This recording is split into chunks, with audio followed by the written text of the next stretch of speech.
Hello, fellow griever, and welcome to January 25th, which is episode 29 of season 6. And if you have been following along with these daily nuggets all month, welcome to the last official week. We have 7 days left of the daily nuggets. So today I'm going to continue on in the same vein we have been doing and read from the Daily Stoic by Ryan Holiday and Stephen Hanselman. And today's Daily Stoic entry is called The Only Prize. What's left to be prized? This, I think, to limit our action or inaction to only what in keeping with the needs of our own preparation. It's what the exertions of education and teaching are all about. Here's the thing to be prized. If you hold this firmly, you'll stop trying to get yourself all the other things.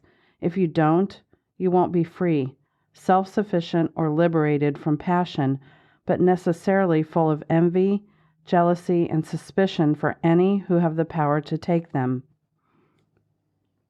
And you'll plot against those who do have what you prize. But by having some self-respect for your own mind and prizing it, you will please yourself and be in a better harmony with your fellow human beings and more in tune with the gods, praising everything they have set in order and allotted you. Marcus Aurelius, Meditations. Warren Buffett, whose net worth is approximately $65 billion, lives in the same house he bought in 1958 for $31,500. John Urschel, a lineman for the Baltimore Ravens, makes millions, but manages to live on only $25,000 a year.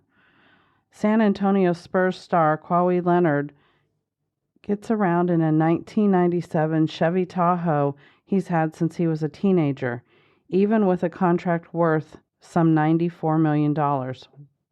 Why? It's not because these men are cheap. It's because the things that matter to them are cheap. Neither Buffett nor Urschel nor Leonard ended up this way by accident. Their lifestyle is a result of prioritizing. They cultivate interests that are decidedly below their financial means, and as a result, any income would allow them the freedom to pursue the things they most care about. It just happens that they became wealthy beyond expectation. This kind of clarity about what they love most in the world means they can enjoy their lives.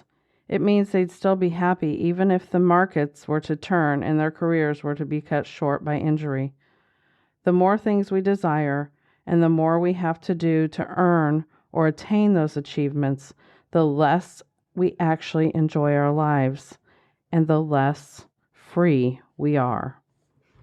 So today's reading was a little bit longer than a lot of them have been, so that's why today's episode will be a little bit longer. But my really brief reaction to this is, well, in grief, in loss, for me in child loss by suicide, for many of you in suicide loss in particular, life is so suddenly and inexplicably and unbelievably changed after our loss, that to get clarity of perspective of what's important in life is pretty easy, meaning it just comes natural. We suddenly see what's most important. Like for me, for example, when we sold everything and bought a motorhome and decided to travel for a few years to find a foundation so that we could rebuild on, to figure out what the next step was, it was because I was coming from this place of crystal clear clarity of what was important in life. The people, my family, the memories. And I had to kind of strip away my earthly goods, if you will, and all of the what felt like clutter in my life, which I wasn't living in a cluttered manner, but suddenly all of these things became clutter to me, partially because of what they had represented before, which was my former life, that now no longer existed, but because they just were things now. And there was only a few things in my life, things that I even cared to take with me when we left. And they were mostly very sentimentally tied to either my children or possibly like my father, who passed when I was only 30. But they were very few and far between, the things that mattered. And at the end of the day, if those things couldn't have come with me, I still would have been fine, because they were just the trappings of life. They were not my life. They were not what mattered. And so I'll leave you with that today. Until next time. Talk soon.